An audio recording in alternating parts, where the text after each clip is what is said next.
Hey, welcome. My name is Dr. Ben. This is the Pre-Chiro podcast where we aim to demystify the path to become a chiropractor. So, in today's call, we are going to be having a discussion in a few minutes with Dr. Sebastian Bonin out in Guaynabo, Puerto Rico, trying to just illustrate what life is like as a chiropractor on the island of Puerto Rico and also what is happening with the students there because and I say students, I mean pre-chiropractic students, because there are actually organizations that exist to support the pre-chiropractic students of Puerto Rico right now.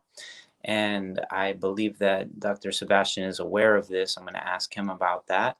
And I just want to take this moment while waiting for him to enter to just share a little bit about what's going on with the podcast. At the moment, we're just doing interviews, just trying to really collect a wide variety of perspectives from all over the world, from chiropractors who are really enjoying their life and in practice, and also have so much insight to provide with regard to their student experience and also the different challenges that they had along the way. Because as we have different chiropractors sharing their perspectives and their experiences, it will just make it that much easier for you, the prospective student, to really just meet those challenges with awareness and have confidence that you know what's coming at you and that there's going to be some slips. But in chiropractic, we call it slipping and checking. So use this information we're providing on this pre-chiro channel just to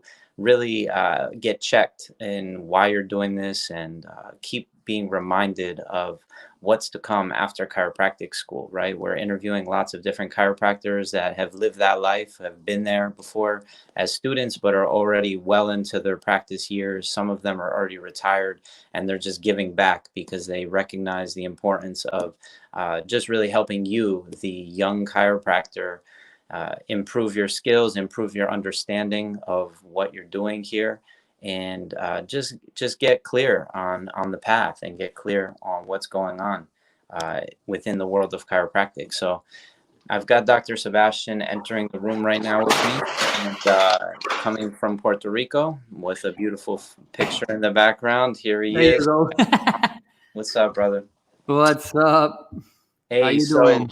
I'm well. Just in effort to not have to recreate a new broadcast, I just went live 2 minutes ago, just sharing a little bit about the intention behind this podcast, which is to really speak directly to that student who's considering this path, but also students currently in school, and really just trying to have conversations with people like you. You're out in practice right now for many years and have so much insight and awareness about what it's like to be a chiropractor and some of the different challenges. So if we can just get started by you introducing yourself and sharing a little bit about your upbringing and your life before chiropractic, and then what also attracted you to become a chiropractor.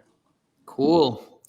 Yeah, I discovered chiropractic when I was 17 years old. I had an accident surfing and I screwed up my neck. So, I came to chiropractic as the majority of people, not knowing really. I had the blessing that one of my my friends from high school heard that was a chiropractor. So when I go to school the next day, like this, she's like, "What's wrong with you?" And then I explain what happened. She's like, "Oh, you gotta go see my dad. You're most probably subluxated." I'm like, "What?" She's like, "Yeah, just go," because I knew innately that something was out of alignment with my spine. I knew that no medication will fix that, and my upbringing was always like. If I fell and I got scraped, it's like, rub it off, keep going. Don't put anything, no neosporin, no anything. Just leave it. The body heals itself. The body heals itself. The body heals itself. The body heals itself. So I was, if I had a fever, it's like, great, you're going to school. You're not skipping school. But I feel like shit. It doesn't matter. You're going to school. So, that was pretty much like the beliefs around health. I never saw medications in my house. I do remember having issues with my ears and bed wetting. Thank God I don't wet my bed anymore. But I Mm-hmm. did for many, like I don't know, until I was 10 years old or something like that. So 17 years old, screw my neck, go to a chiropractor, get adjusted, and literally my life was transformed, changed. Like I slept for 8 hours for the first time in my life. I felt that my energy was more organized. I'm very kinesthetic. I didn't knew it at that time, but I knew there was something very weird about my general sense, and now I know it's my energy was more organized. I was connected. Mm-hmm. And what else? Oh, and then I went surfing, and literally I felt that I was I was put down from I was taken out from a Volkswagen of the 1970s and put into a Ferrari. So I'm like, wait, what is this? Please explain to me. So the doctor gave me a health talk, not because it was part of his process or his procedures or his systems. It was because I asked. So then he went on to say, he's like, well, the body heals itself. I'm like, yeah, I know. And, it heals itself through the nerve system. I'm like, yeah, I mean, I know the brain is like the computer. Yeah, it's the main computer, and that's where everything flows. The messages. I'm like, okay, and then your spine is what protects that nerve system. I'm like, okay. Mm-hmm. So when it's aligned, nerve system good, you work good. Misaligned, nerve system not good, you're not good. And I'm like, I know. Yeah. So you're telling me that there's a profession that thinks like me? So arrogant. He's like, yeah, man. I mean, yeah. So it's like, wait. Because I wanted to be a pediatrician, but I didn't want to inject any kid because I love kids. I didn't want to inject kids because I just hate injection. I cannot, like, I get dizzy just watching that thing. They need to do the butterfly when they draw blood. Like, that's how bad I am with that thing. So I'm like, wait, I don't have to like inject anybody. It's like, no, actually, that's why you come get adjusted. So you actually keep working as best as possible so you don't end up in the hospital or sick or whatever. I'm like, wait. So where did you study? Is that the best school? Is that the closest to Puerto Rico? All right, that's it. I'm done. So I was in my senior year knowing that I was going to study chiropractic in University of Puerto Rico for 2 years and then go to Atlanta, finish the degree there. And came back. My main belief through school was, how can I become the best possible chiropractor? Because if when you're the best, you don't have any competition. So it's like it's you against you. Yes. And then you help others and you share with others, and you help others, and you look up to others, right? Because you need those three.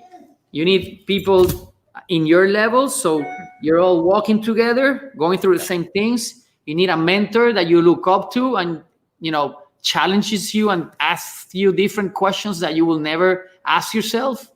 And then you need people, underneath you that you're responsible to bring them with you in your journey.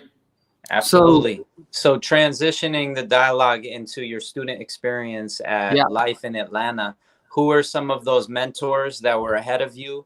Who were the people you were going through school with, and are you still in connection to them? And explain the sense of you just felt like you had to give back to the people that were coming after you. Can you describe that mindset? Yeah, absolutely, man. I totally would not be here where I am with whatever little I have achieved so far, if it's not because of my mentor. So Arno Bernier, huge mentor. Luke Orletto, Sue Brown, she passed away. Reggie Gold, Pasquale Cerasoli. I don't know if you ever heard of him. So Pasquale, and You know what? Wayne Dyer, man.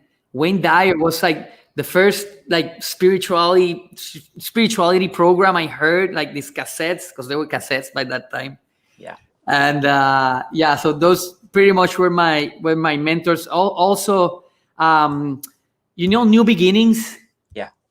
So all the people from New Beginnings. That's where I actually met all my mentors Uh-huh. in New Beginnings. Joe Felicia, he's out.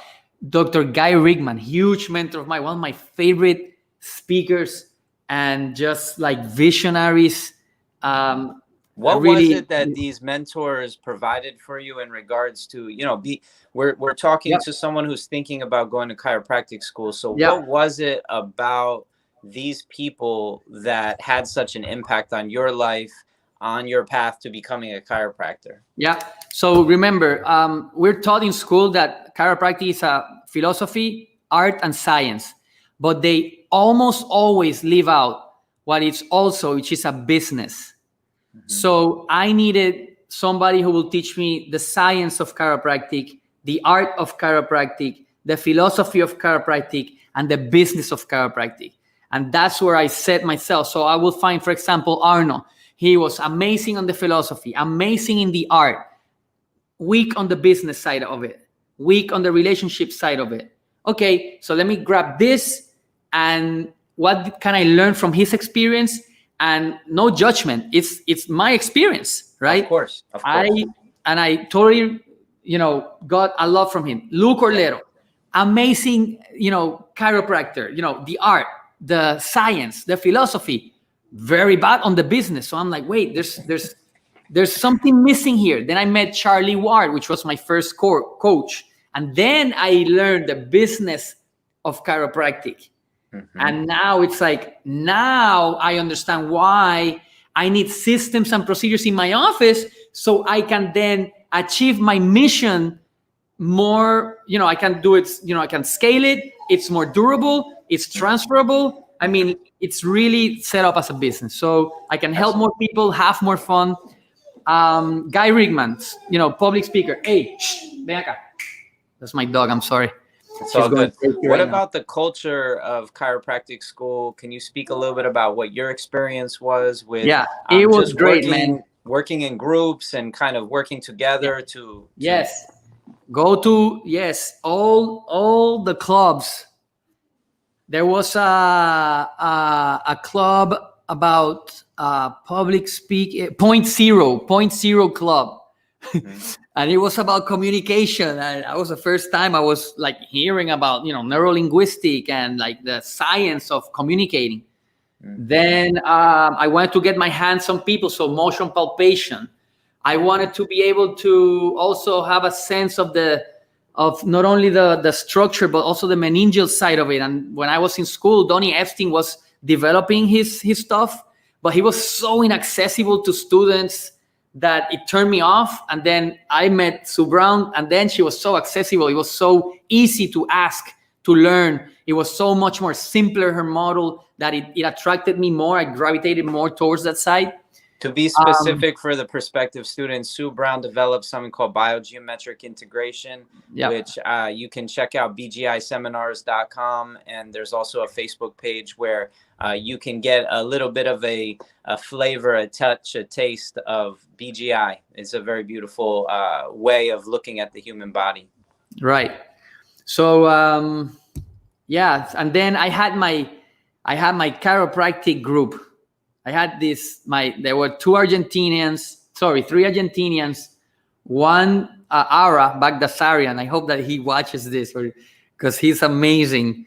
And thanks to Ara, this one guy, he exposed me to so many different things. One of them, Pasquale, and we did so much together. I haven't talked to him in a long time, yet he doesn't know how much of an influence our friendship was to my development. So Pasquale Cerasoli actually has a YouTube channel called Cell CELL-F Center. If you want to get connected with him.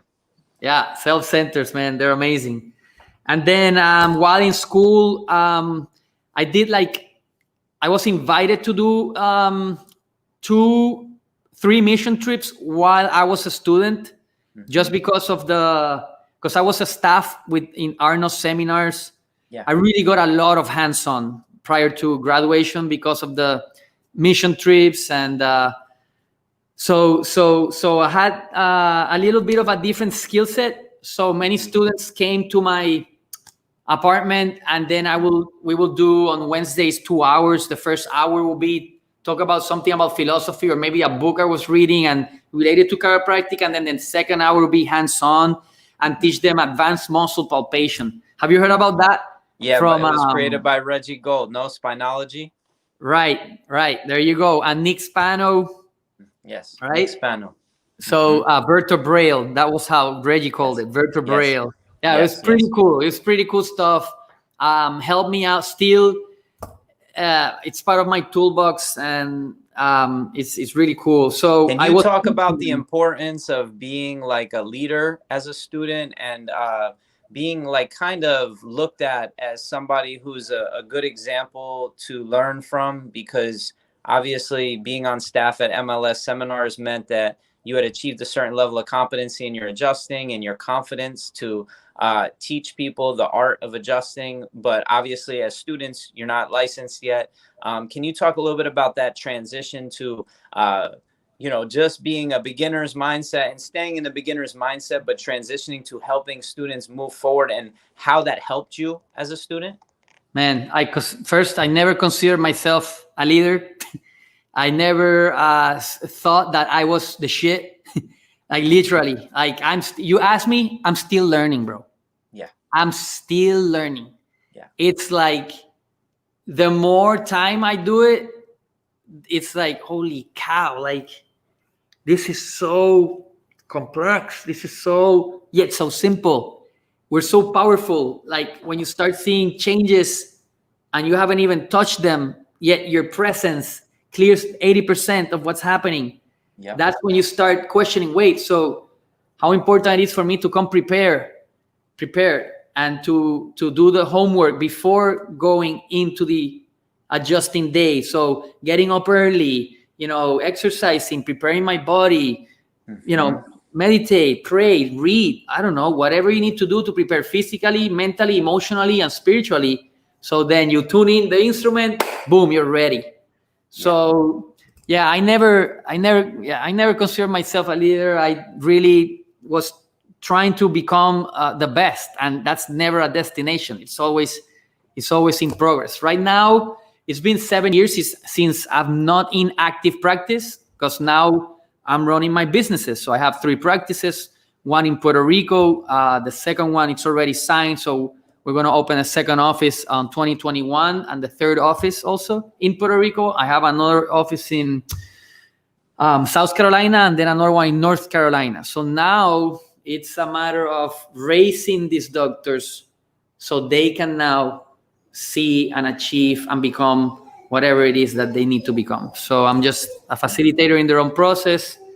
I'm learning still with them. And I'm super blessed, man, to be invited to your stuff. I've seen all the speakers that you've had before, and they're like amazing, man. You got a great thing going. You really do. There's a good lineage that you and I come from. All the people that were your mentors were similar mentors to me, and I'm just happy to sort of shine a light on them for the new generation. Oh, yeah. A lot of them are not actively teaching seminars anymore. So it's like, I know. what we got exposed to, it doesn't exist anymore, really. So Right. We need to do the best job we can of organizing this experience that we call chiropractic education, because the supplemental curriculum that you and I had, it still can be had. It just needs to be gifted or given right there, and that's what we're doing right here. So can you speak to some of that self-care that you developed as a student, and also finish it off with, like, if you're a college student or a high school student and you're thinking maybe physical therapy, maybe go become a medical doctor, why is chiropractic sort of the best kept secret in healthcare right now? And why should people really strongly consider this path for themselves? Well, so I forgot the first question. But I kind of remember the second question. So I usually, when I encounter a student and they say they want to study medicine or whatever, physical therapy, whatever, I always ask why, and they almost always say because I love working with people and I love working with my hands. And then right there, I'm like, have you ever thought about chiropractic? And then I don't know, man. Like literally 90% of the time, it turns into a student. So it's like there's a reason why they're sharing you with this. So there's a responsibility. You gotta drop the bomb. Literally, you gotta say, have you ever considered chiropractic? No? Okay, listen, how about tomorrow? Come in well dressed. I have tomorrow, we call it the Better Results Faster workshop. So I have tomorrow a workshop at 5:30. Come at 5, see how the office moves, and then stay for the workshop. And I guarantee that by the end of tomorrow, you will know the answer to that question. Cool. Will that be of value? Clarity. You need clarity right now? Yes. All right. So that's what you're getting tomorrow. A great dose of it. Cool. So then they'll come, they'll observe, they'll see that nobody's coming. Everybody's like, not everybody, but like 90% of the people are like, they're coming, they're happy to be there. It's like a party. It's like at least in my office, self-service. They come, they check in themselves, they take the number, they sit themselves up, they go to their table, they put the paper, they put out their paper, they ring in they do everything self-service. It's like literally the doctors are just boom, boom, boom, serving, staying present. And they go like, whoa, what is that? And then they go to the health talk, and then they get the philosophy attached to the science, and then they saw it in the art, which is the expression of all those things. They go like, and then they start asking different questions. Then it's like, why did you become a chiropractor?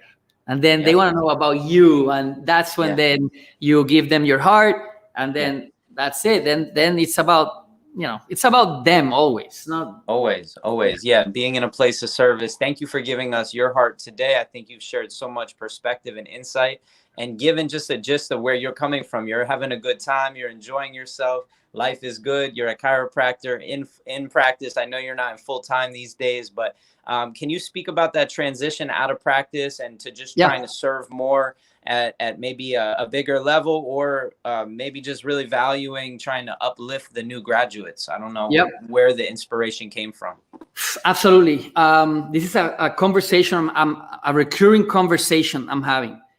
When I graduated in 2001, so when I graduated, there was so much that today's available that there wasn't back then. So, for example, I have Align Life offices. Align Life is a franchise, and I'm leveraging the franchise model to expand my vision quicker and more effectively. So I didn't have that when I graduated. Everybody was just opening their own offices. And in chiropractic, we see this phenomenon, which is like every student wants to open up their own office, which is fine. But just think for a moment. When you go to a hospital, do you see the neurologist saying, oh, I can't wait to open up my own hospital? When you go to ask the orthopedist, oh, I cannot wait to open up my own hospital. No, in the medical world, there's a cultural thing that it's an understanding that they graduate and then they work in a group of doctors or in a hospital, and the minority literally go into private practice. Or they may have like a small office, but they're attached to a big entity. In chiropractic, we don't have that. Right. Not until the last 7, 8, 9 years, which we're seeing brands with multiple offices providing a huge service for the profession. Because let me tell you, there's two types of doctors: caregivers and business builders. And those two are wired very differently. And the problem is when you have a caregiver that wants to open up their practice, and they do, and they fail because they just don't have the wiring. It's not that they don't have what it takes. It's just they're wired in a way that is not conducive. Now, you take that guy from that office, you put him into an office that he just only comes to adjust, be the excellent chiropractor he is and knows. He adjusts and educate, and then let somebody else do what he hates to do and he's not really wired to do, which is administrate that office. Dude, we've seen that over and over and over again. Struggling dogs, all of a sudden killing it. But they're working in their strengths and from their power. So this is the conversation. So how do we know? There's a specific process that we have in Align Life to determine what type of chiro you are. So we make sure that we provide the best contractual relationship for you, that we know you're going to be working from your own place of power and really help you achieve. Yeah, I'm going to make money. You also. It's a business, my friend. This is the way. So it doesn't matter. You will eventually own your office. Right. It's just leveraging people, leveraging systems, leveraging capital. So I have a lot of access to the minds that are getting together and seeing where the profession is going to be in the next 5, 7 to 10 years. And they produce this document where they provide 4 different scenarios. Yeah. Brother, none of those 4 scenarios you and I like. No. Okay?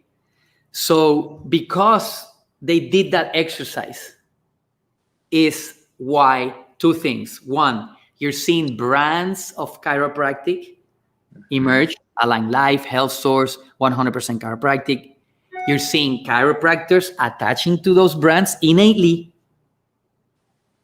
and also private equity massively investing in chiropractic.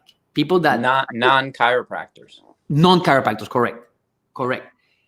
Which means that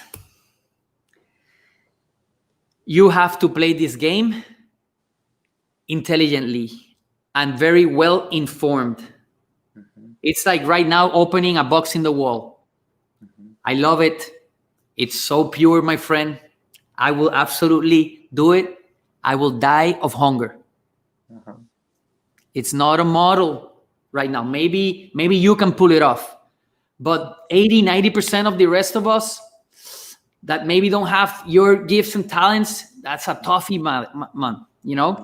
Yeah. And this is the problem I have when the leaders, when our mentors try to inject their values into the student, that then now has the expectation of itself, of him or herself, that they need to see 1,000 a week to be successful, that they don't need systems and procedures. They only need to come with an open heart. No, man, those 2 are the polarizing, it sounds great, but what do you want? Yeah. Who are you? What is it that you want to see happen? Well, I want to transform healthcare in Puerto Rico. For that, I need 30 offices at least. Okay, so how can I do that? Well, I can do it myself, or I can leverage the franchise model, use their infrastructure, and immediately within the hurricane, man, where everybody was just like completely out of service, that's when I scaled my vision. It's incredible. Well, I believe that there's many elements that don't get talked about enough, which is why do we create corporate infrastructures where there's operating companies, there's holding companies, there's shareholders, there's agreements that are created by lawyers that help you really leverage the structure of a business to raise money, to raise capital, to provide opportunities for new graduates, to educate graduates, or not even new graduates, but just chiropractors that are sick of struggling or sick of the grind, because chiropractic is very counterculture. So we don't operate within the framework of health insurance.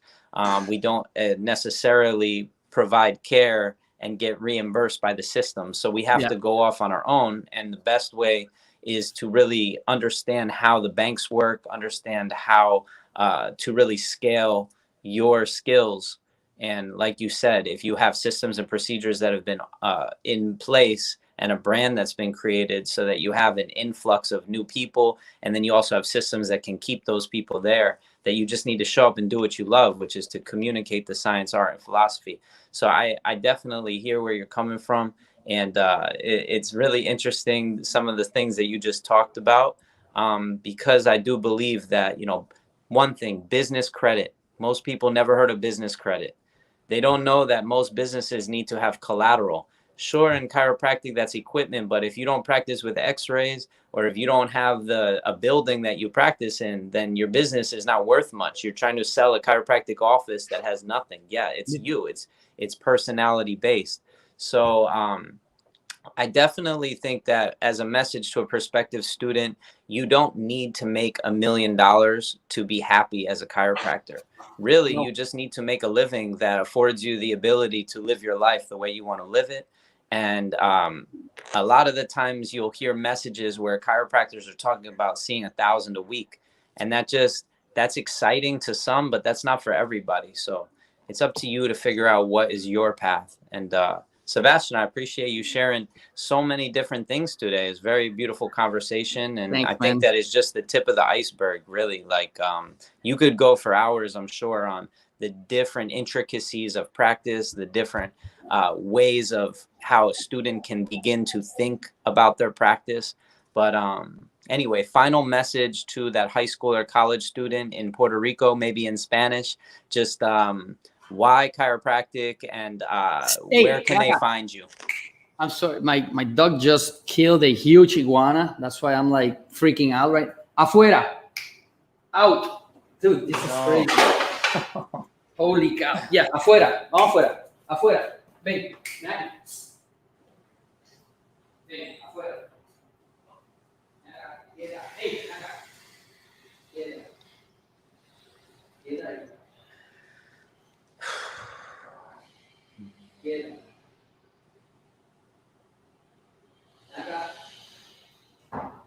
dude, I'm so sorry. Just edit that part. So, last message to a prospect student.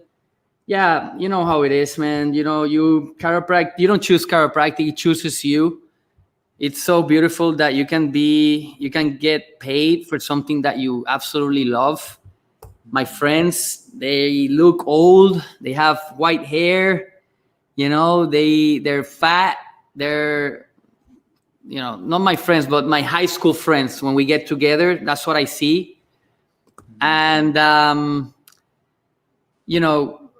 then my friends, my best friends, which they all get adjusted, exercise, they have their kids. They're not chiropractors yet. They're having home births, no vaccines. I mean, these are chiropractors that are more chiropractors than chiropractors. You know what I'm saying? And they're not even licensed. They're not chiropractors. So, and you see them. They look younger. They look vibrant. They're alive. So literally, I know chiropractic is the answer. And when I say chiropractic, I say the vitalistic paradigm. Chiropractic is an aspect of the vitalistic paradigm. It's not the only thing, because if you get adjusted and you eat 12 donuts a day, the majority of us will become diabetic, my friend. So we also need to eat consciously, as we say.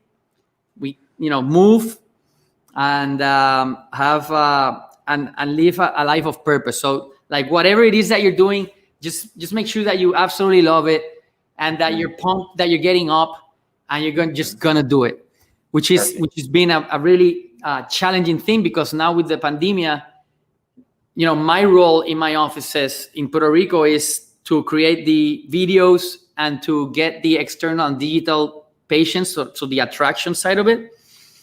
And now it's all virtual. So I had to learn skill set. I had to learn new computer skills and how to use programs that buy new equipment and all this stuff from my house, which now I don't have that human interaction. So I'm not liking it as much. So I've had to learn how to love it. See what I'm saying?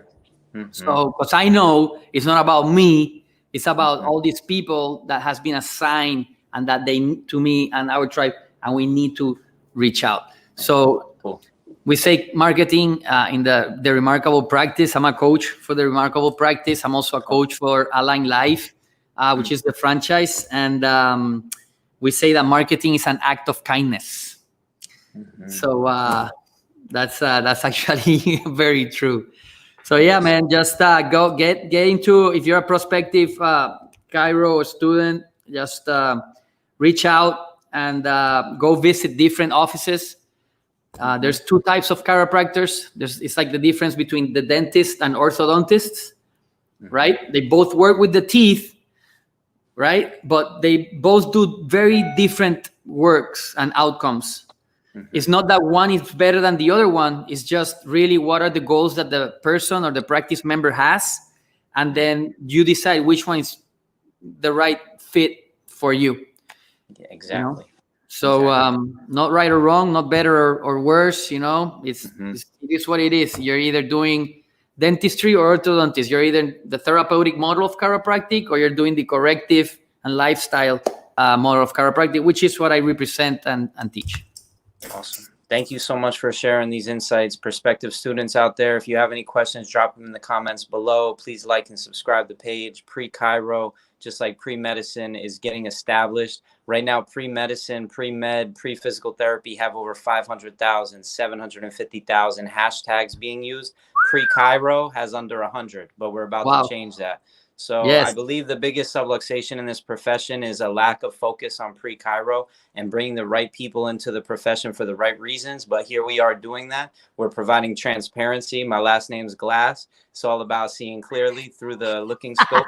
And we see you out in Puerto Rico. Wish you well. Thank you so much for your energy today, brother. Keep rocking it. All right. We'll be in touch. Thank you, brother. Love you.